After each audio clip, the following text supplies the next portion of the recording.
I don't think it could be any more obvious. You guys know I love my Star Wars. I'm talking about the old one, not the new. So that's why when I was a kid, I was really into Star Wars, and one of my favorite games as a kid was actually this really cool RTS. It's not Galactic Battlegrounds, by the way, but it's this one. It's actually Star Wars Empire at War for the PC. This is a fantastic RTS, and I think you guys will like it. So for today's edition of Why Did You Forget, we're going to be looking at the Lost RPG Star Wars Empire at War. While I do know a lot of people can find it on Steam and such, I still don't hear people talking about this, and this is a great game. It has so many cool campaigns in there, has a lot of great characters, and it's very solid for what it is. Not only that, I think online component is actually up. So there's no reason not to go back to this, but you know what? Like I always do, let's delve into this. We'll see why did you forget. Star Wars Empire at War for the PC. Oh look, I forgot one more thing. I'm wearing the wrong hat today. Now we can finally begin. So like I was saying, we're gonna go into Star Wars Empire at War for today's edition of Why Did We Forget?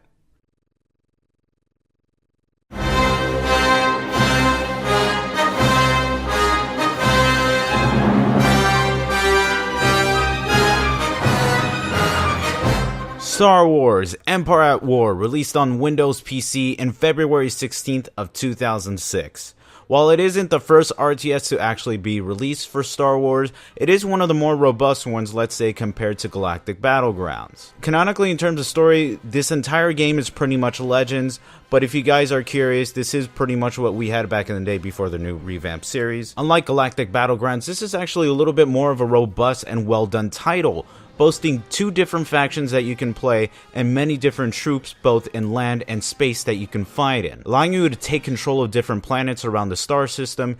You can fight your way and conquer both as the Empire, or you can liberate all of the systems as the Rebellion. With a decently sized campaign, skirmish, and even current online multiplayer, this game actually has quite a bit for you to handle. But the question is, why did we forget this title? We're gonna go dive right in, and we're gonna start into the gameplay, and then we'll slowly seep down. Right. Holding fire for maximum effect. So like mentioned before, the gameplay is separated into 3 sections.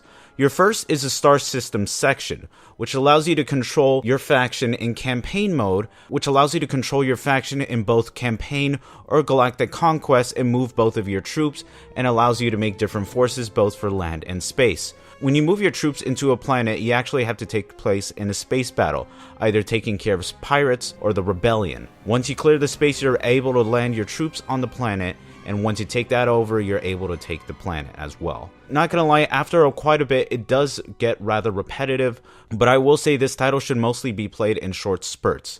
Knowing that, you can really get most out of title by taking it chunks at a time, and you can really enjoy your way through. So like mentioned before, you could pick either the Empire or the Rebellion in campaign mode.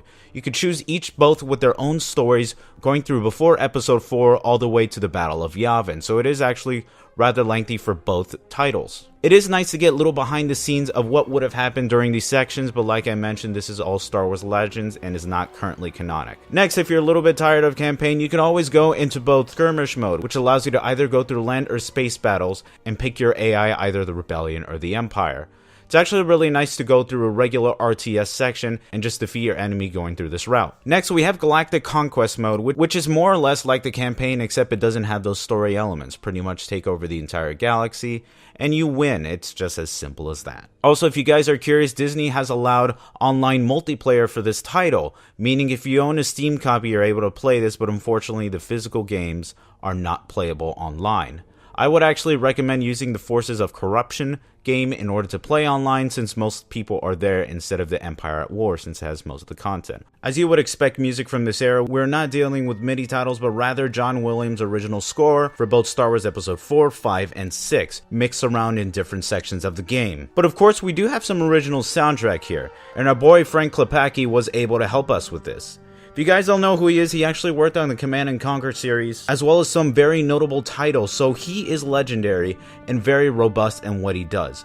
Honestly, I think that some of the tracks that he has composed are actually pretty decent. They do fit the fight rather nicely, although when it comes into Star Wars, you can't expect nothing but the original music that you would expect. However, he does do a great job, and I think I would commend him for it. So he does add some original scores there. So you can hear both a plethora of both his tracks as well as John Williams, both in the Star System section, in space battles, and in the land. So there is a nice plethora of both his tracks as well as John Williams. Construction complete. Going into the price of the title, it's actually a lot cheaper than you really think. If you're really interested in a physical, you could probably get one for about $6 to $8 complete. Or if you're interested, you could get the double pack with the expansion Forces of Corruption for $20 on Steam. But you know, there's always Steam sales, so take that with what you will. It is nice to know that even if you do have a physical copy, there is pretty much no problem with installation. I'm running Windows 10 on my operating system. I just installed it, and bada bing bada boom, it works great. Last thing to note, this game also has a pretty big modding community, both on modd.com as well as other sections of the internet that you could actually find mods. There are actually quite a bit, both for realistic mods as well as other titles. So check them out, and if you guys want to expand your horizons on this title, these mods do a great job with that. And finally, we got to figure out, why did we forget this title? And it's a lot simpler than you think, like most of the videos that you have seen. If you really look at the sales for this title, it only sold 0.008 million, which is almost nothing for this. But if you really look at the titles that really came out this year, we're dealing with quite some heavy hitters. A little bit later in 2006, we actually have Oblivion that was released, as well as Kingdom Hearts 2. So you pretty much are almost guaranteed for this title to get overshadowed. It's pretty much not a surprise, especially since a lot of people would have been waiting for Oblivion on PC. So this title pretty much did not get that much love. So to give you guys my final thoughts of the title, I think this is a great RTS title. Now, it doesn't have the popularity such as StarCraft, but I think this title really has a lot to say for itself. I think in both RTS as well as a Star Wars title, there is a lot of fun to be had here, and not expensive either. Low sales and pretty much overshadowed by other series have pretty much made this game pretty low up there, but I think with Disney actually making this game online, a little bit more people are going to be exploring this title. Overall, you won't be regretting getting this, so I would highly recommend this for any Star Wars fan, or maybe even any RTS fan. This is a pretty solid title for any RTS fan, so take it if you can. Oh dear, this humidity will certainly not be good for my circuits. So it might not have too many features like other RTSs, but I still think this is a great time, and it's a fun time, and it's online, and it has an online component. So what is there not to love about this title?